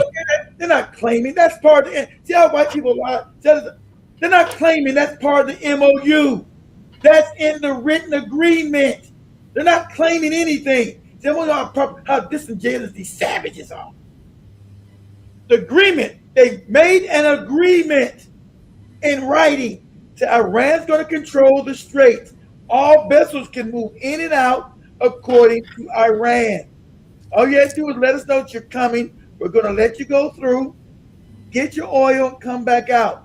But you got to follow our instructions in, our instructions out. So it's not ambiguous. That's in the writing of the agreement. So it's not what this white man is saying. Iran is saying they didn't do it. They're saying all this fake savage talk that these white people do. The lies they tell. Go ahead, Joby. Through certain corridors, or it's going to blow them up. The U.S. said no, and we're blowing up Iran again. At the same time, Trump has also removed. So he said, and we're blowing up Iran. He didn't say that America broke the agreement, which they did. He said Iran just said some crazy stuff. And said, we're going to bomb you and bomb you, because that's part of the agreement. America signed an agreement. If I make an agreement with Joby, I got to keep the agreement that I made with her. If I don't follow the agreement, I breached the contract. There's not no, Joby said some shit, I said some shit, and some shit happened. What was the agreement? What was the agreement that you signed? Well, that don't matter. I'm white, and I say so. Go ahead, Joe. moved the exemption he had initially provided for Iran to sell oil. That's now gone. And the concern now is that Iran is going to possibly shut down the Strait of Hormuz again, which, as you know, exports 20% of the world's oil and natural gas. See, they got the Trump card, pun intended. They control the Straits of Hormuz. That means they can collapse the world's economy. So you can bomb me all day, white man. Bomb away. But at the end of the day, ain't no oil getting out of here without me. And everybody in a few months is gonna be butt naked, sucking their own penises. Talking about they can't get back and forth to work. Lights are turned off, and everybody's starving. So you can bomb my country all day. But at the end of the day, I control that oil that goes in and out of here. It ain't nothing gonna stop that. Go ahead, Joe. Specifically, the U.S. has hit a couple different areas, some ports, some civilian shipping, et cetera, from Iran. As I said, 3 commercial ships were hit by the Iranians. Guys, this is not going well. We've been working for all. Trump claimed that all the deal was done, right? That we had peace in our time. And there was only a few things that had to be agreed to, that Iran had agreed to everything. They hadn't agreed to anything. And the concern now is that Iran kind of knows we're desperate for peace because we lost. Exactly. That's how you can't trust these. They can't be trusted. This savage, this half-human. Exactly. They know we're desperate because Iran controls the world economy. And you can't do nothing about it. But white people being savages, they won't follow the agreement that they signed. It's not like Iran said, hey, you can come and get the oil, but you must come through us. If you don't, that's a breachment of the contract. If I tell Joby, okay, Joby, you come to my house, but you got to come knock and say, you know, Caribou Sana and Tepidali, can I come in? I said, yes, Joby, come on in. Joby says, fuck that. Fuck what keep talking. Damn his ass. This gonna just come in, not come in and find Joby in the living room, watching TV, eating my popcorn. I said, Joby, how you getting here? I'm Joby. That's how I got here. What? You Joby? That's how you got here? All right. I'm gonna show you. So I go back to the bedroom and get my steel. You Joby, huh? Joby, you don't get your ass. Get your ass out this house. Shoot you in the back of your head. Go ahead. And they're willing to basically dick around and jerk us around because in the end, they know we're not willing to go back to war again. This is very bad. Yes, they say, jerk them around. Iran is just everything they're supposed to do. But see, white people, see, he's a savage. I told you, it doesn't matter what I told you. Get out of that Republican and Democrat bullshit they teach. They're all savages. And they want the world to be unfair and give it to them. He's not saying that Iran didn't do anything wrong. Nothing wrong. Iran followed the agreements. It's these white savages that broke the agreements. Not Iran. Go to the next. I can't listen to savage. Go to somebody else. Okay. With the Iran ceasefire possibly over, can we expect the resumption of full-scale hostilities? Remember, he told you, I blew everything up. I've blown everything. Everything's blown up. I've blown everything up. They're blowing the kingdom come. They can't do nothing. I've blown everything up. Just the lies. And see, remember, the cat with the hat media they own. Most American people are stupid. They believe this stupid shit. He's a moron. He's an idiot. Imagine a white man who never succeeded at nothing is the president. That's how you know you're in a failed empire. This moron has never made $1 in his life. He's corrupt, he's idiotic, he's stupid, he's fat, he stinks, he shits on himself. This is literal, this ain't me make, this is all literally. Got a diaper on with doo-doo up in it, dookie booty, motherfucker head, racist, he's an idiot, but somehow he's the president. This moron has never made $1 in his life. Everything he's touched has failed. Every business. Who's propped him up? You know, people made this moron president. This moron's never made $1. Go ahead. Very badly, as they have for 47 years. And not only is he despicable, he's also a pedophile. See, you always forget that. He's also a pedophile. He's a pedophile. No allegedly shit. He's been putting his dick in babies. He's a pedophile. Shout out to Iran for making them videos. Your leaders are pedophiles. That's right. Babies know. Go ahead. Hit them hard last night after they launched a couple of, you don't have to know about this, you got stuff on your mind, but they launched a couple of drones and one rocket, one missile, and at Chips, because they were in the strait, which they have every right to be. And so we hit them very hard last night. They have every right to be. The memorandum said they don't have the right. That's what you signed. The memorandum says they don't have the right to be. You signed the memorandum saying that Iran has control of the straits and you're going to follow by their lead. See, this is crazy. See, and Iran told you, we know these savages are not going to follow what they signed. We know they're not going to do it. They never do. They never do. And so, shout out to Putin. And Putin told the truth. You know, Putin, white, don't trust me. Putin told you that the West has been savages. Putin openly said these savages have never followed anything. They've been eating babies and fucking children. This is Putin saying it. Because if you guys don't know, the reason why you got the Ukraine-Russia war, because they want to break up Russia. The whole thing was that they've been trying to break up Russia like they do in Africa, make it into different pieces and steal Russia's resources. That's the dirty scam. They wanted to use Ukraine as a damn whipping board to try to go to destroy Russia and break it up. Remember, Russia's got resources. The rest of Europe don't. So they want to break up Russia and able to make 5 different countries out of it and control its resources. Same way they want to do in the Congo, Sudan, Guinea Faso, same shit in Africa. Break it up and control the resources and keep everybody impoverished, fucked up. That's this savage's goal. That's what they do globally. Go ahead, Joe. We'll probably hit them hard again tonight. I'll give them a little warning. We're going to hit them hard tonight. But we'll see how it all works out. No, I'm not happy with them. You know, it's like, for instance, we'll have a meeting and we'll talk about the denuclearization of Iran, because that's what it was. It's we're not going to denuclearize that. Like I told you, Iran got that nuclear bomb. They got that bomb. They got it. Think they don't got it? Him talking crazy. And I know the CIA already told his dumb ass too that they got it. I know they got that bomb. They were too close to getting it. They don't trust these savages. They completed that bomb. That bomb's there. And everybody else been saying the same thing I've been saying. Iran's same way North Korea got that bomb. They knew these savages gonna keep coming. And when they came back to North Korea, well, we want to discuss your nuclear capability. No, North Korea said we already got it. We already got the goddamn bomb. Think we trust you white savages? We know how you do. You know you come savagey, bomb country, steal shit. We got it already. So you want to play with us? We got the nuclear bomb. So Iran ain't stupid. Iran's got that bomb. They just ain't told nobody yet.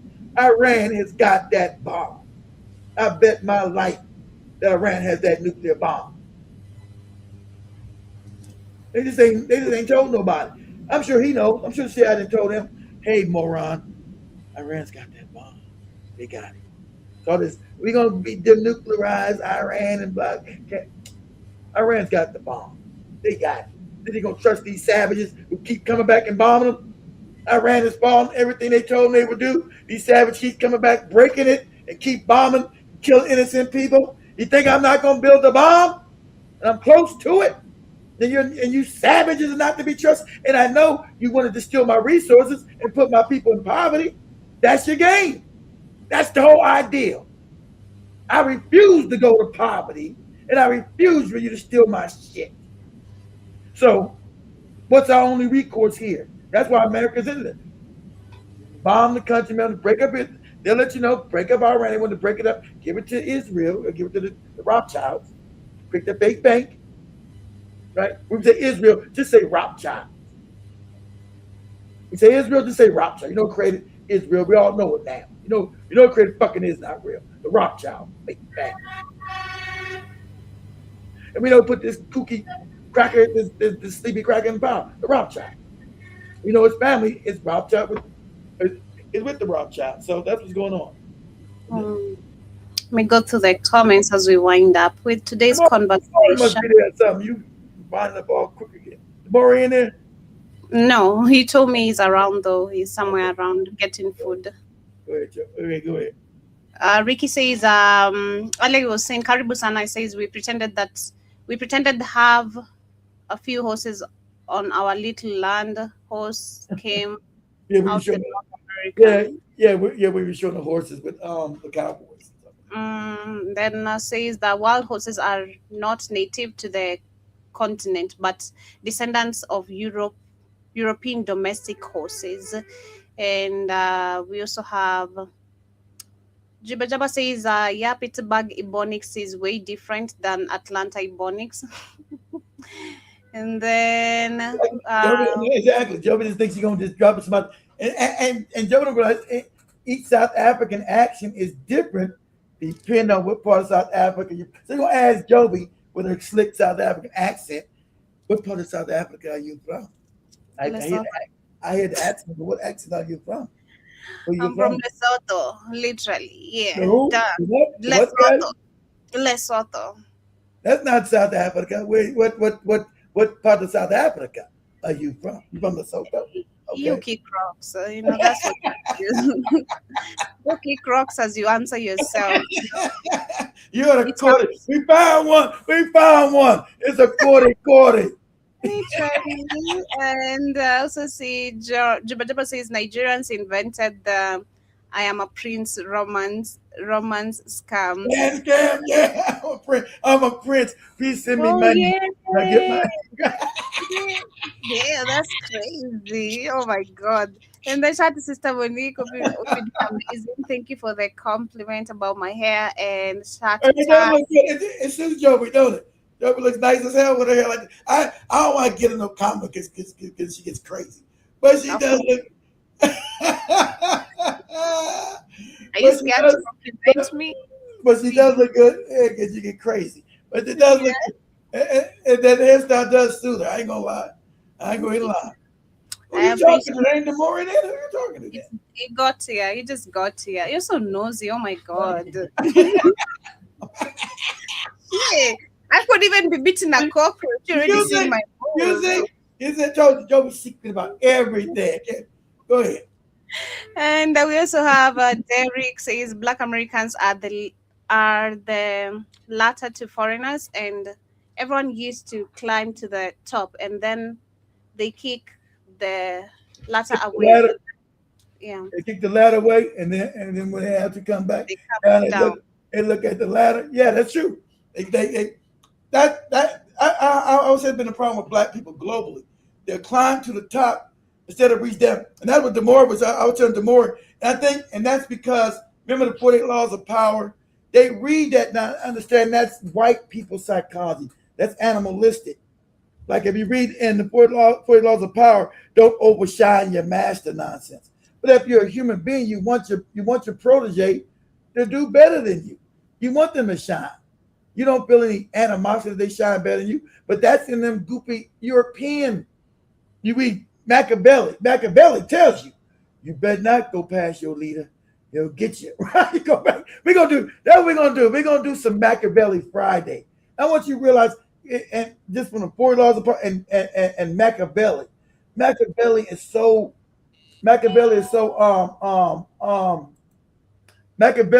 animalistic. You know, the Don Machiavelli. You read his writing, he tells you it's all animalistic. It's about power and what you should do. It's all from the minds, and I wouldn't say it's the mind from these Europeans. Remember, they're poor animal, and so we follow their psychology, and it's completely non-African, non-Ubuntu. It's all savagery. You better not shine over your master. Be quiet about power. If a woman says something, you watch her. You don't run to women. You let her do it. It's all about power and control. It's savagery. And then we have Samuel says Samuel Jackson and Denzel Washington would have been a great bass. Samuel Jackson would have been a great bass player. You talking to me, motherfucker? You talking to me? He would have. I don't know. He would have been too old, but he would have been a great bass player. Denzel Washington too old now too. But Samuel, they would have been a great bass player. That's true. And then Jason Karibu says them white boys probably was high, drunk, and got to playing games, and them. What happened exactly? Put that black kid in the ball. Of course, they were drinking. And you ought to be crazy. You're drinking around white folks. You're the only black person there. You are now a target of savages. What? Samuel, you're crazy. America America got old and his dick don't work no more. Wow. Oh, yeah. Samuel, you're Jamaican. He's used as a metaphor, Joe. He said as a military might. America. I know it's giving John Mosquito saying, you know, that lady using that toothbrush, she had to. Oh man, that was crazy. Aaron them says Dangote is putting stocks on Africa's stock market. I know. And I'm going to try to buy. The problem of buying in, James, you got to be an African. Nigeria's made it hard to buy into the stock market, and that'd be a great stock. So that would make me also think about set up this fund for Blackout Fire, and then go to these refineries, because Africa's the future. Whether you want to not, even with these corrupt bastards, Africa's the future. It's gonna be so much money to make in Africa. I mean, it's gonna be barrels of goddamn money to be made in Africa. It's crazy, but Africa hasn't created a stock market that you can buy in like you would America or China or Europe. So we got to allow that to happen. They got to be able to build a stock market that you buy outside the country. Because I don't know how you buy into Nigerian stock.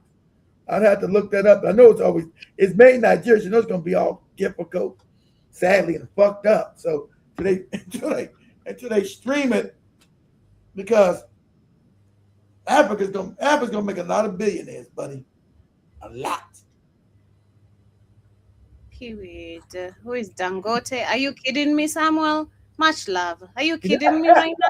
You're joking, right? I know you're joking. He's in Jamaica. He's been listening to too much Bob Marley. Yeah, we wrap it up right there. He knows who Lucky Doobie is. He don't know Dangote. Of course he does. But make it make sense, Joby. Samuel Jamaican knows who Lucky Doobie is, but he don't know the richest black man in the world is Dangote. I think he's capping there. I don't He's not capping. You think he's capping. But yeah, we have Demora in the house. I'm gonna allow him to come say hi to y'all, and then he's back from Russia, like Joby said. Joby said, I don't know where's Demora? Is he in Russia somewhere? Why are you hating on Bob Marley, kid? Come on. I'm not hating on Bob Marley. I'm saying Samuel knows he knows who Bob Marley is. We don't know who is Dangote. Yeah, he knows the right people. Bob Marley is the right person. Bob Marley. That white ass kissing bastard. So then you guys go. They go. The young man back from Azerbaijan, not Russia, as Joby would always say. Yeah, it's actually the same thing. So she was. Of course, it's close to Russia. We know it was controlled by the Soviet Union, but we're trying to be factually correct here. We're not trying to do our Jobyisms. Factually correct.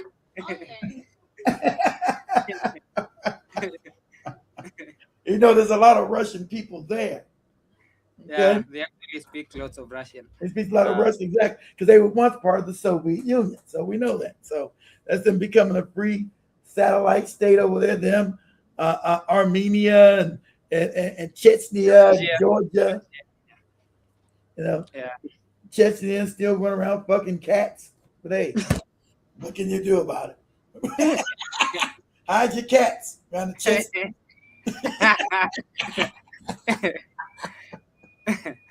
You guys got any questions for Demora? Said you want to see him? You guys got any questions? As we wrap this up, 2 more minutes. I gotta get my ass all the way to Texas anyway. Shit, a lot of driving to do. You guys there? You guys, that's it? You guys got any questions? You know, there you go. Hi. There you go. I see General Mosquito is up there. Who else can I see here? Of course, and the whole family. It's been so long since I sat on this seat. Over years. It's been over years. Shit. Year and a half or so. Shit. So yeah.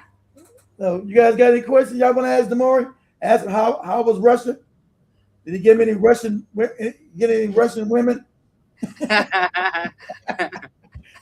y'all think get any Russian coochie? Samuel, Dangote is the richest man. I didn't remember the Dangote.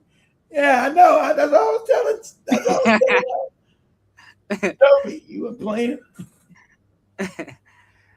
I know you really forgot about it. I know you too busy. You too busy, you know, drinking moonshine and damn, what's the Cayman Islands? You too busy drinking your moonshine in the Cayman Islands, Samuel. Get out the moonshine, brother, and make you go blind. It's not good.